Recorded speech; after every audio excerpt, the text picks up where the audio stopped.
Hey everybody, happy Halloween! Do you like my costume? I'm a Vtuber. I made it myself so it might be a little rough, but I'm proud of it. And I had a lot of fun in Vroid's studio, so there's that, but I hope you like it. Anyway, since I reviewed Green Lantern Beware My Power last year, I've wanted to talk about Emerald Twilight, since the film took heavy inspiration from that storyline. And while not a typical Halloween story, there is a lot of horror in it. The 90s were a pretty interesting time for comics. At the start of it, many popular talents from DC and Marvel went rogue to start their own company, which led to Image Comics. This was pretty major and left Marvel and DC reeling, and they needed to do something to capture the public's attention again. The 90s were pretty edgy, so DC and Marvel decided to be pretty extreme with the way they shook up their comics, like killing off Superman, or having Bane break Batman's back. And this worked very well for DC, particularly the death of Superman, even getting mainstream media coverage. Can it be true? Superman will die November 18th at the hands of a villain named Doomsday?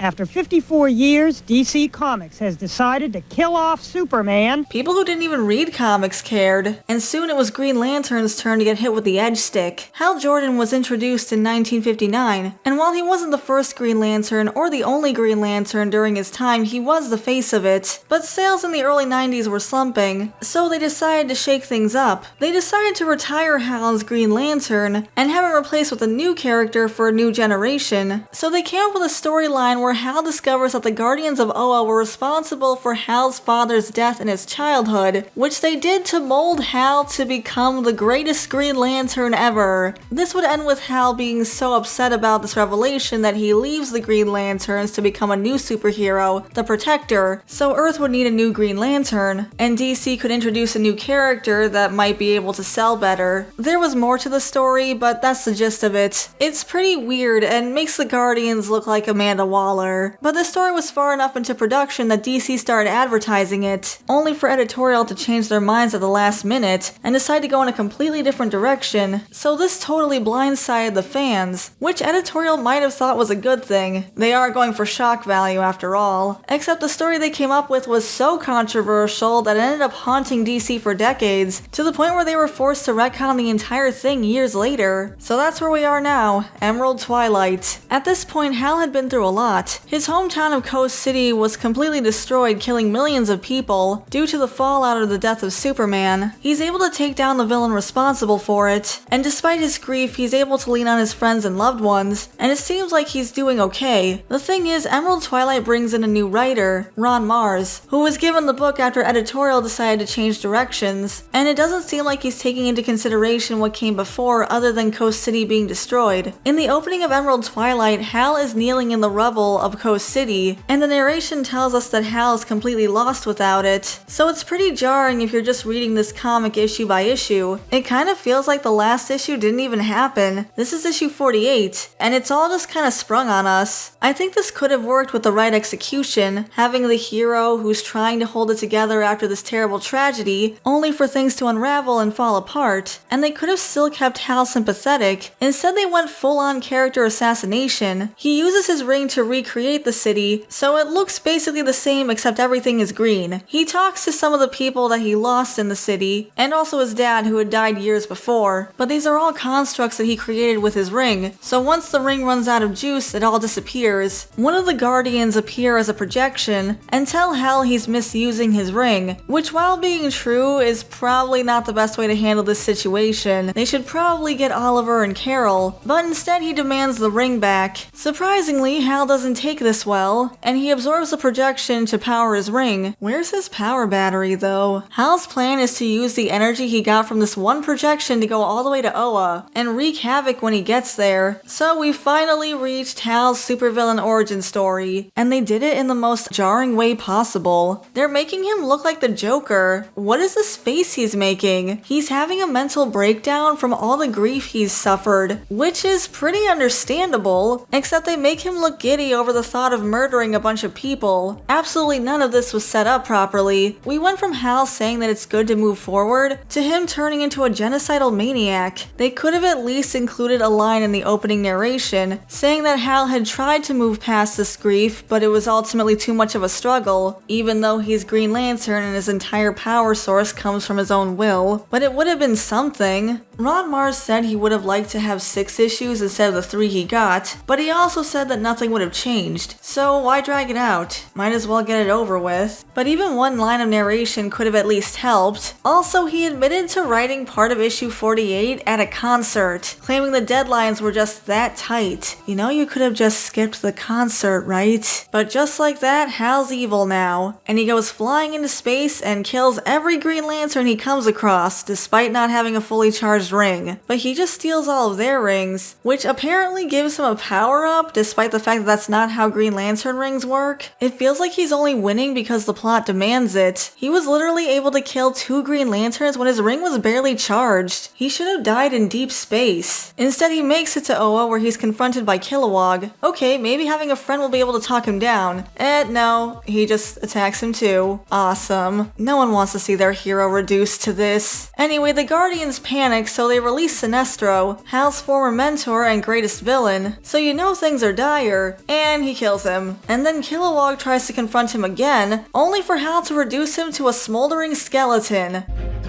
Loser.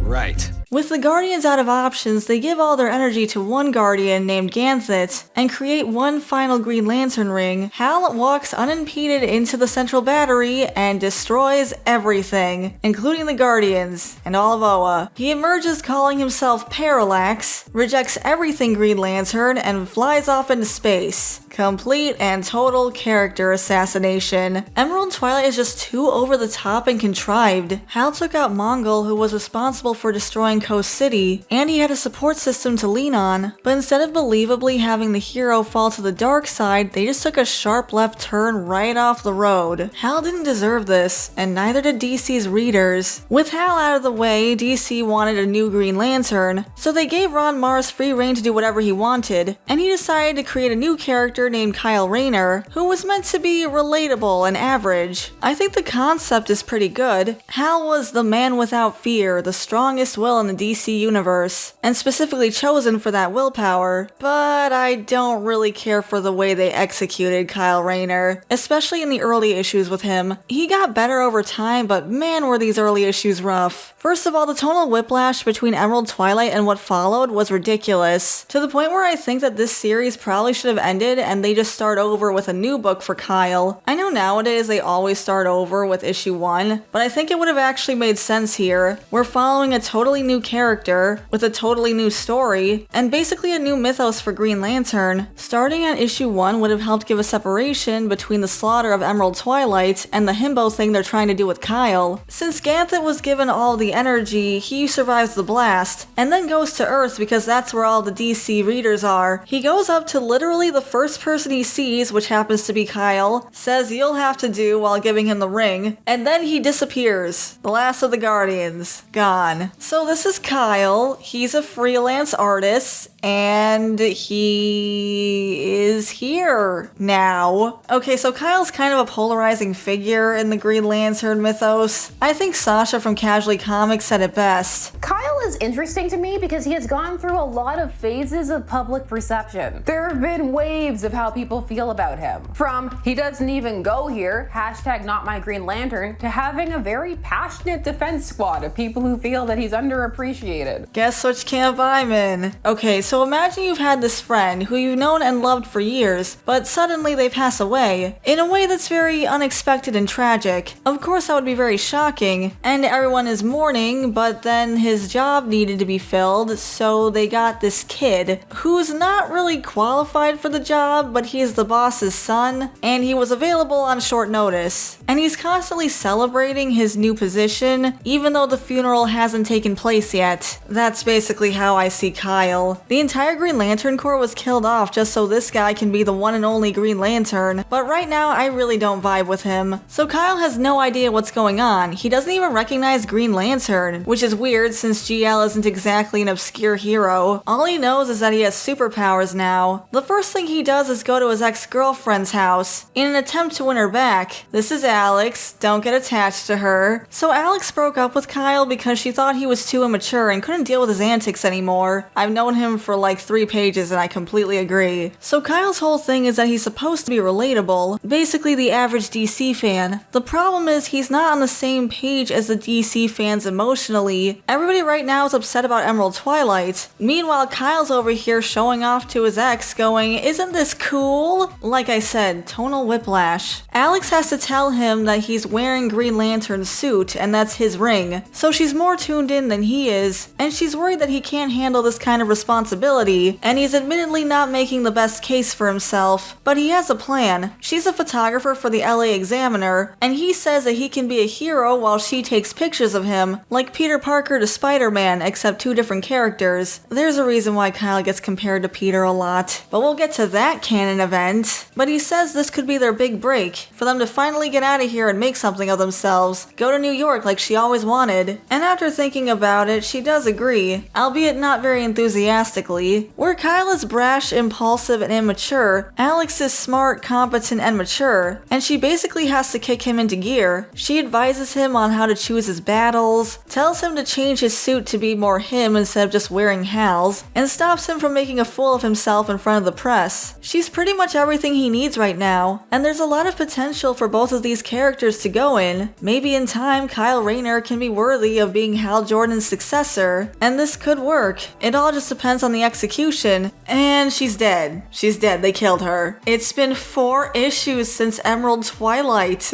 They really don't know how to cause drama without killing characters, because that's what this run needed, more death and destruction. Told you not to get attached to Alex. So how did this happen? Well, let me introduce you to Major Dork. I mean Major Force. Sorry, my mistake. So there was a man in the alleyway with Kyle when he got the ring from Ganthet. We find out later his name was Mr. Turner, and he goes to the government because he found a green rock which looks kinda like kryptonite, but it isn't kryptonite. He goes to the government to turn it in, thinking he's going to get some kind of reward, but instead they stab him to death. Why? What was the point of this? It's all just so edgy for no reason. Man, justice for Mr. Turner. The government believes that the rock is somehow associated with Green Lantern, but they don't know his secret identity, but they have pictures of him hanging out with Alex casually and decide that she must know something, because it's not like a superhero would just talk to the press or something. She must know his secret identity. I mean, she does, but how do they know that? This is a huge stretch. Anyway, instead of just kidnapping her in an unmarked van and interrogating her through CIA tactics, they decide to go all Suicide Squad and send this random supervillain to her apartment. Except this isn't officially the Suicide Squad. There is absolutely no measures to keep this guy in check. At least Amanda Waller put bombs in everyone's necks and kept track of them. Instead, Major Dork openly threatens them, constantly, and they're just kind of at his mercy. Amanda Waller would never let this happen. So Major Force is given one job, which is to get information out of Alex. So he goes to her house disguised as a flower delivery man and hands her a note that says, "I'm going to kill you." Clearly the government put their faith in the right man. This basically tells you everything you need to know about this character. He's completely unhinged, totally over the top, and almost impossible to take seriously. He's evil to a comedic extent. What was the government thinking? Alex deserved better. She does her best to fight him off, but she has no chance. This guy's basically an evil Captain Atom. Why did they send this guy? Wouldn't sending actual government agents make more sense? Like if the FBI showed up, she'd basically have to cooperate. Major Dork starts demanding answers from her while beating her over the head. Probably not the best interrogation tactic.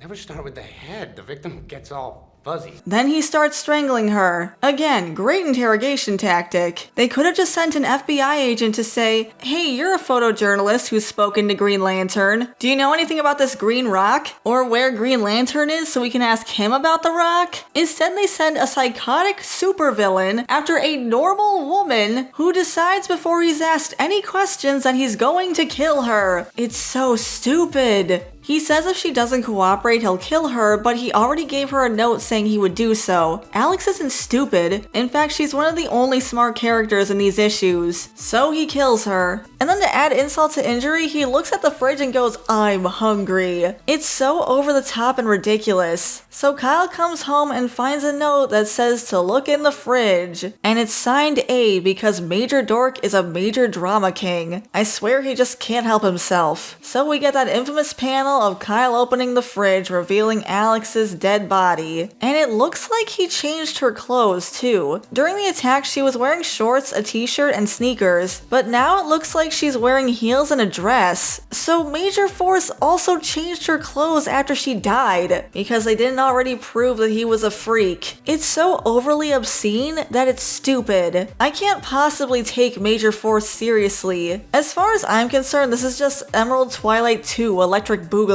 So he waits for Kyle to get home, and he's really lucky that Kyle actually was her boyfriend. Otherwise, he'd just be waiting at a random photojournalist's house. Kyle immediately attacks him, but then his ring runs out of charge. Never mind that he's already had several battles at this point, and it should have run out of juice way before this, but it runs out of battery at the most dramatic moment. This isn't forced at all. Major Force remembers he has a job to do and asks him about the green rock.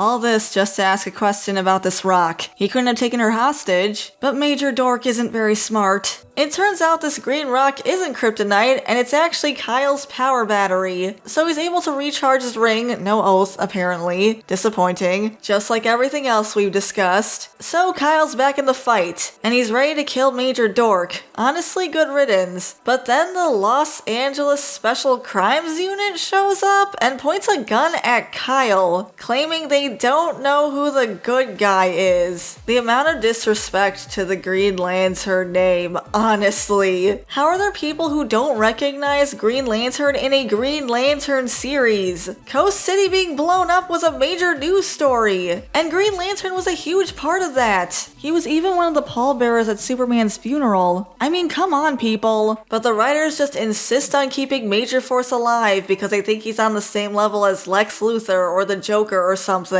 He's not. So Kyle flies off because this is stupid, and he enters his sad boy angst phase. Then Alan Scott shows up, just kind of out of nowhere. It turns out he's also been tracking Kyle, like the US government, except he actually succeeded in finding him. You're really late, buddy. Anyway, Alan was the original Green Lantern, although that was before the Corps, and he operated differently than Hal and the others. The thing is, the last guy Kyle found in his apartment killed Alex, so he's not really in the mood for talking right now. But Alan talks down to Kyle like he's a child. I mean, I know I've been pretty overly negative about him, but that's just because I resent the way he was introduced. So after 5 issues, Alan gives him a rundown on what's going on, and we get this big exposition dump about stuff the audience already knows about. And they put Hal in this TNA pose, which seems like an odd choice to me. Jeez, Hal, you're giving Nightwing a run for his money. They also put Alex in a TNA pose when she was literally fighting for her life. Imagine trying to stab someone this way. And we got this shot of Alan. This just seems unnecessary. The artist really needs to calm down. I mean, people are dying here, I'm just saying. Anyway, Alan starts lecturing him about responsibility and honor. Yeah, it's a little too late for all this. Thanks. The story beats are all out of order. And then Alan just leaves. Like, geez, Alan, you want to stick around and be his mentor or something? Come on. So that was Emerald Twilight and its immediate aftermath. So what was the fallout from all of this? Well, DC got the sales they wanted, but at a heavy price. Well, Hal Jordan fans were angry for decades. Literal decades. I guess they thought people would just get over it, but they never did. They tried having Hal redeem himself in a heroic sacrifice, sacrifice, that didn't please fans. They brought him back as the Spectre, that also didn't please fans. They kept trying to redeem him from Emerald Twilight, but the truth is fans wanted Emerald Twilight gone. I think people just didn't want this to be on Hal, because really it wasn't on Hal. It was editorial mandate and poor writing. The character assassination wasn't fair, and he shouldn't have to deal with that. Hal may not be a perfect character, but this is just too much. So decades later, this was mostly retconned. It turns out Hal Jordan was possessed all along, and Parallax was really a space parasite that was the embodiment of fear. So it's all its fault, not Hal's. And they bring back Oa and the Guardians, and even the Green Lanterns that Hal killed. Even Kilowog's back. All thanks to a bunch of comic book shenanigans, and don't worry about it. Not Alex though, Alex stays dead. One of the few comic book characters to do so, the over-the-top nature of her death ended up sparking a controversy that arguably was even bigger than Emerald Twilight. It spawned a whole new trope called women in refrigerators, where a female character is either murdered or brutalized, all for the sake of a male character's development, the way Alex was to Kyle. Ron Marz did admit in an interview that he only created Alex to kill her, and specifically to prove to Kyle that being a superhero wasn't fun in games. Nothing about what happened to Alex made any sense, and readers can tell. She was a cool and interesting character with a lot of story potential, who also helped to keep the story grounded and add some stability, which it greatly needed after the events of Emerald Twilight. But instead the writers said, "You're the main character's love interest, so die now." Now is not the time for a "with great power comes great responsibility" story moment. It's too out of place. We literally just sat through the destruction of Coast City and Oa, but we still need to teach Kyle that being a superhero in the DC universe sucks in the most forced and contrived way possible. I think the whole acknowledgement of canon events just proves that comics rely way too heavily on this trope. There are other ways to develop characters that are just as compelling and interesting, and nowhere near as forced. But I think one of the most unfortunate aspects of all this is that Alex herself is pretty much overshadowed by the stupid fridge. They'll even reference it in comics, like Batgirl discovering a man in her fridge, because equality or something. Instead of a woman in the refrigerator, it's a man. That totally subverts the trope.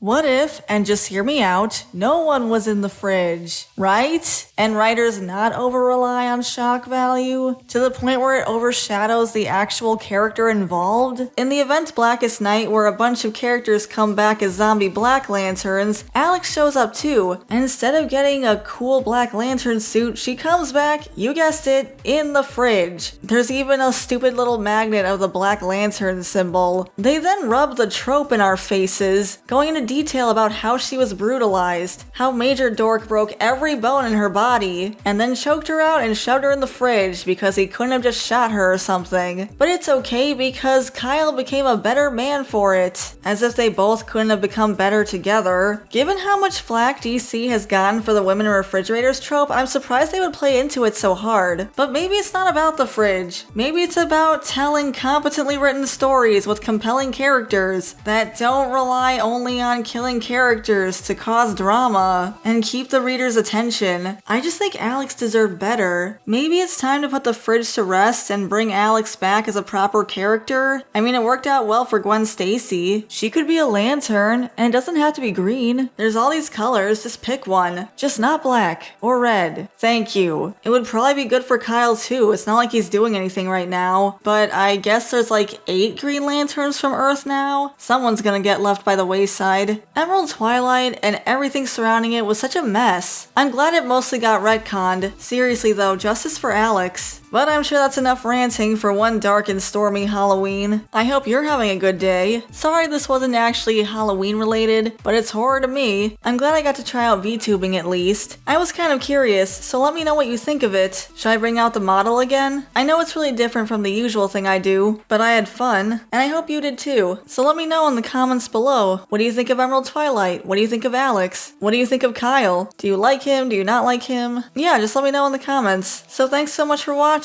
I'd like to give a shout out to the channel members: Tyrant Carnivore, Shiny Orc Boy, The Rabbit Mancer, General Bolivar, Depth Charge Media, Samaru163, Gabby Hime, Verdant Range, JVR, Hussyman42, Nixel, Phil C, Taylor Ramirez, Caleb Nelson, Dakari the Professor, Equestron, Norman Sweetcream, Way Beyond Coincidence, Garcia XV Legend, Hunter Rose, 80s Nostalgia Guy, Felix Spam, Soundboy00, Kitsune Fiora, Lucas Geist, Jay Draws, Blue Spirit, Bandito Bane, Meowsers, Sky, JinKZ, Philip, Stutania, Isaac Martinez, and Lil. Thank you all so much for supporting the channel. If you want to become a member, you can hit the join button next to the subscribe button. We also have Buy Me Coffee if you want to support the channel that way. And if you enjoyed this content, I'd appreciate it if you left a like on the video and subscribe to the channel, and that part's free. Thanks again everyone, and I'll see you in the next video. Bye for now.